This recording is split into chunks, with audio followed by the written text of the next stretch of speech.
"We went for a half-term holiday in Morocco and couldn't come back for 4 months," the Professor T-star tells me.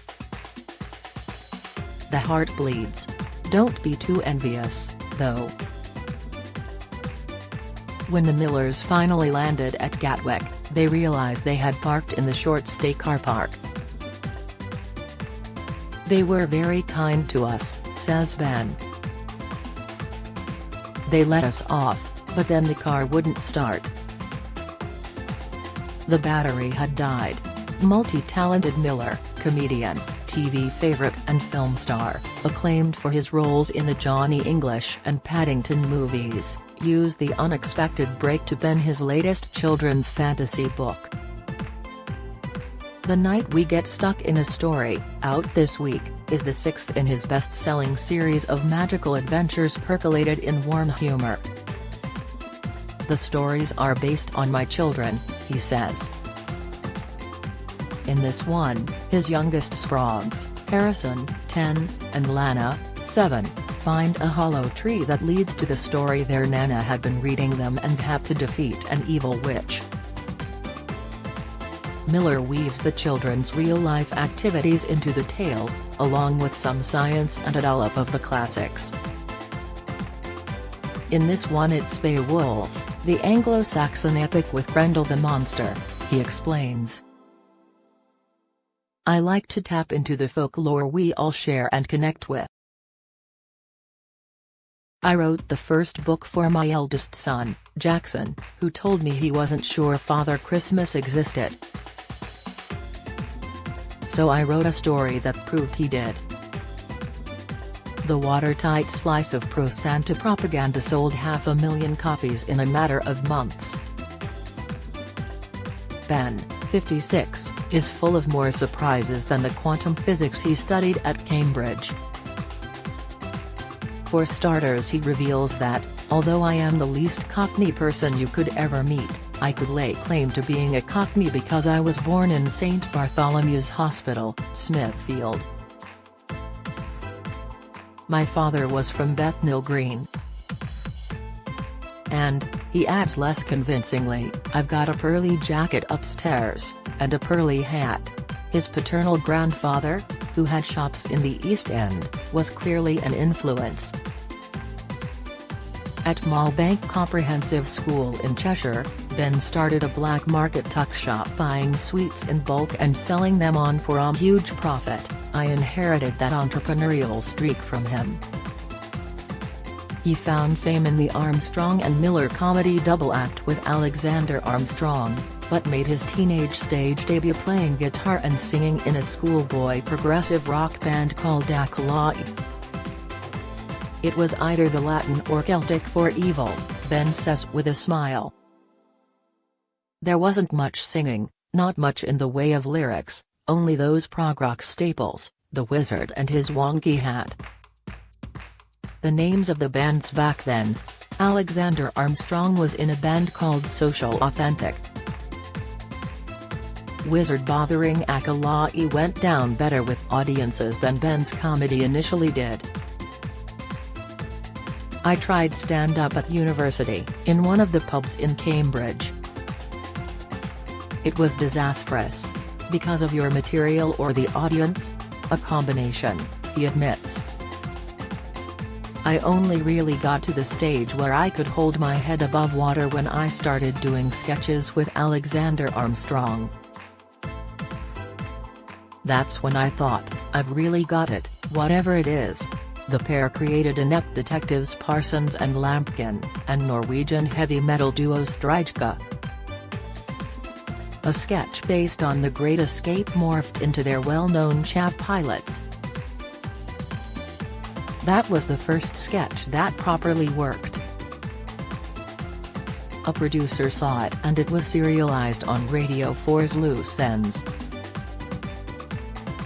They were nominated for a Perrier Award at the 1996 Edinburgh Festival. Paramount Comedy snapped them up and then Channel 4 signed them for 3 series. One highlight was a Naked Beak Practice spoof co-starring Sarah Alexander.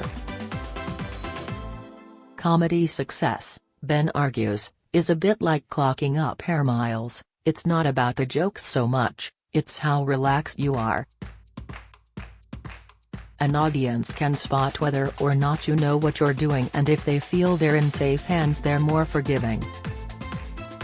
We got to the stage where we wanted to play with the audience, so the material was just a stepping stone to finding a connection with them. You could have the best jokes, but unless you've got that connection, it won't work. Miller, an immensely likable cove, has established connections with millions of viewers who loved him as D.I. Richard Poole in the BBC's cosy crime drama Death in Paradise, a dream role which found him wearing a waistcoat in the 45 degrees Caribbean summer. He only quit after 3 series because wife Jessica was pregnant. He was lecherous Lord Featherington in Bridgerton, James Lester in Primeval, and is back on ITV on Friday as genius criminologist Professor Jasper Tempest, aka Professor T. His parents, a lecturer in American literature and an English teacher, relocated to the market town of Nantwich, Cheshire when Ben was a toddler. Raised on the Beatles and the Rolling Stones, the first music that was his was the two-tone ska of the Specials and the Beat. He also adored Tolkien, Norse folklore and the Arthurian legends. He was drawn to drama, but his father convinced him to study science. At Cambridge, Ben joined Footlights, where he performed with and dated Rachel Weisz. He obtained a 2:1 in natural sciences but abandoned a PhD in solid-state physics to appear in a comedy play. He's happily married to film producer Jessica Parker, whose father Alan played guitar in Blue Mink. The couple moved to a Gloucestershire hamlet from northwest London 7 years ago, residing in a Cotswold stone house with really low ceilings, where like the borrowers, set in idyllic countryside. His older son is from his first marriage to actress Belinda Stewart Wilson, Will's hot mum in The Inbetweeners. Miller half knew Armstrong from the Cambridge Footlights, but they only properly clicked when his North London flatmate, playwright Jez Butterworth, introduced them in 1992. A drunken night on a barge inspired their double act. Fame came 5 years later. There's a definite point when someone stops you in the street for the first time and says "Hey Ben," and you realize you don't know them, they know you from TV. His comedy success allowed him to branch into TV acting and then co-presenting popular science show, ITV's It's Not Rocket Science. Born in 1966, Ben is a passionate England supporter. He enjoys TV detectives, citing Morse and Columbo as the historic best. But I also loved The Killing on the Bridge, which were everything light and fluffy British crime shows weren't. After them a little bit of darkness crept in. Professor T, back for a second series this week, is shot in Belgium and has a bit of a Scandi-noir flavour, he says. The new run looks deeper into the professor's troubled past. Ben is enjoying life. I love being a parent, we've given the kids interesting experiences, he says, but acknowledges I can get too wrapped up in work, and find it hard to switch off. When you're filming or working non-stop, you get in a strange headspace, and there's a weird decompression when I get back home. But by the time my wife is really hacked off with the childcare on own for 4 months. Writing fantasy books offered a solution. I love it. I can be at home and around for the school run and lunch. I've got into working for short periods, so I try to be very focused. As you get older you realize you're not a runaway train.